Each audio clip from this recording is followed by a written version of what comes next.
Good morning, Vietnam. There is another scientific experiment. This one I'm not even laughing anymore. It is called the cloud chamber. Like they built some chamber like this, and they put some alcohol inside, and they cool it from under. Okay. And then they will see some tracks, some moving objects, small objects, and they will tell you those are particles. Particles. Okay, this is official science. Okay, there is now, you go cloud chamber on YouTube. There is scientific people repeating this experience. Well, they put some fog in a glass container, and they cool it from under, and they see some stuffs, and they will tell you those are particles. This even doesn't make me laugh. It makes me upset. Like really not feeling good. Scientific people thinking that they can see particles. This is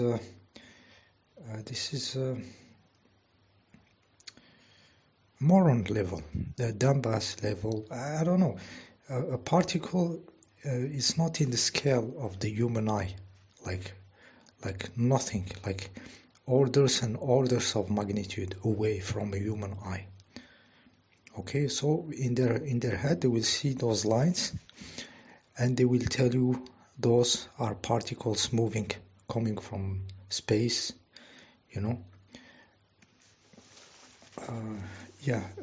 So they don't understand the size of stuffs. We are talking about people with diploma, with scientific degrees, thinking that with their eyes they can see particles. Okay, guys, for you who are not in science, picture a bacteria. Imagine a bacteria, and then imagine how many particles makes a bacteria, like the water in it. All the water in a bacteria, take one particle, and imagine the scale of the stuffs, and relate this to the human eye. We cannot see acarians. There is a kind of small bugs that goes in the bed, that bite you when you travel around. I had this experience. I cannot see them. Those are insects, are living stuffs that bite me.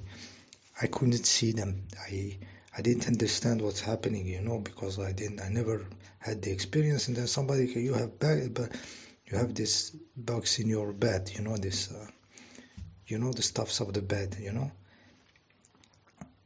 My eyes cannot catch them, So those dumbasses think they can see particles.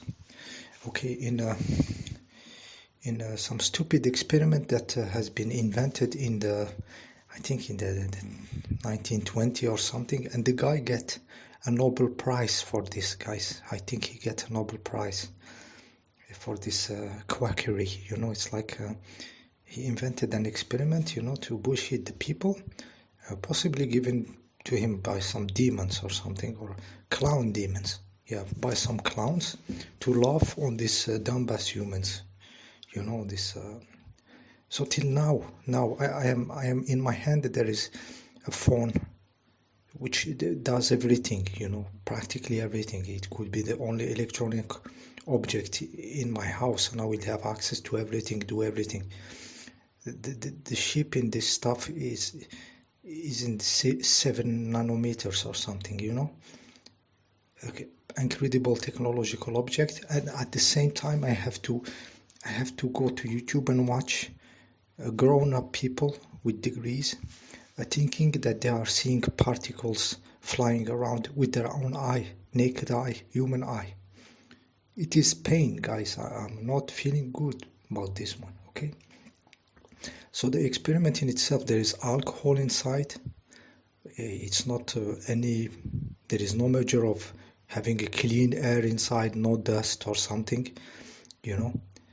and there is a big differential in temperature, you know, so the cold under and the heat all around, so there is transfer of heat, material expanding, you know,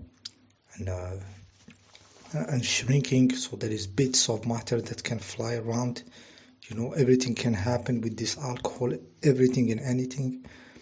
In one of them they put a bit of uranium, and you see the stuff, you know, jumping out of the uranium, and they will tell you this is particles.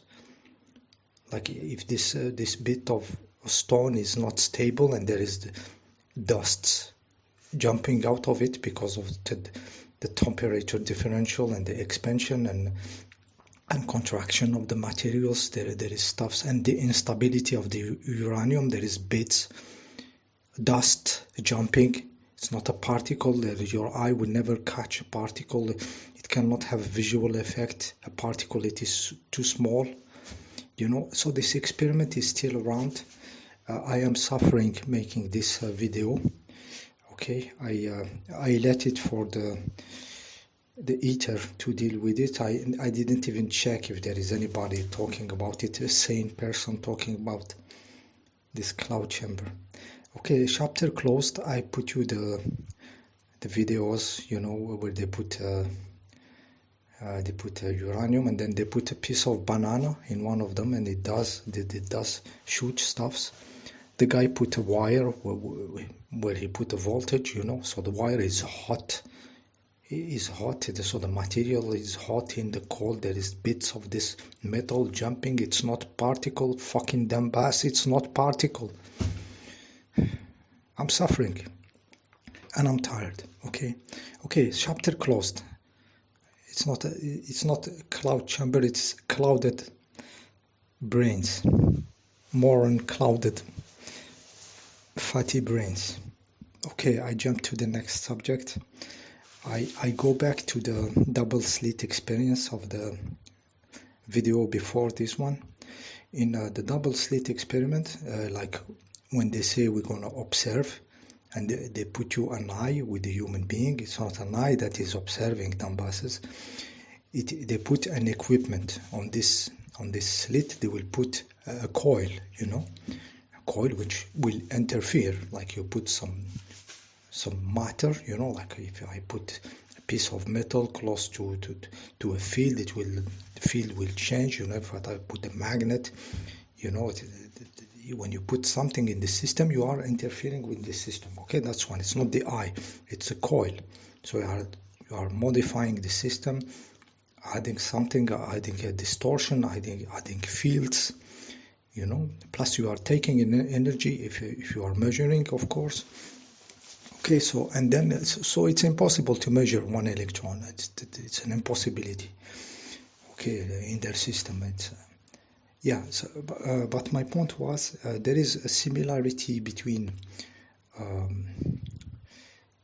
there is some relationship between the double slit experiment and the entanglement experiment with the lasers, where you split a laser into two directions and you interfere with one of the lasers and you see a reaction in the other laser. Okay, there is, in this experience, has something you know, close to the double slit experience. The double slit experience, you will interfere with one slit, you know, with one and the other slit, the light which is going through the other slit is somehow entangled. If we follow the logic of entanglement of light, we can say that this light or this field is also entangled with the other slit. So when I measure in one slit, I am also interfering with the other slit. Okay, here we see you see some analogy and some effect that can appear by the action of adding measuring devices on one slit, you know, and measuring in one slit might be also having an effect on the other beam of light that goes through the other slit, because they are entangled, they come from the same source. So there is we can draw some some parallel between the entanglement experiment and the double slit experiment, okay? And I'll let you think about some consequences that can appear. I'm not doing any research, guys, seriously or something. I don't have time for debunking clowns seriously. You know, there is more into life. I wish I was working on a real science project that I had in my head for a long time in the field of energy, in the fields of health, in architecture and stuff. I have a huge number, so I cannot really this side, like I said, I'm not even laughing, guys. The cloud chamber is really something that yeah, made me lost my sense of humor, you know. Yeah, so 11 minutes. Yeah, I will let some other subject of stupid science. There is another one which is also a big one. I let it for another video. If someone can do something about this, you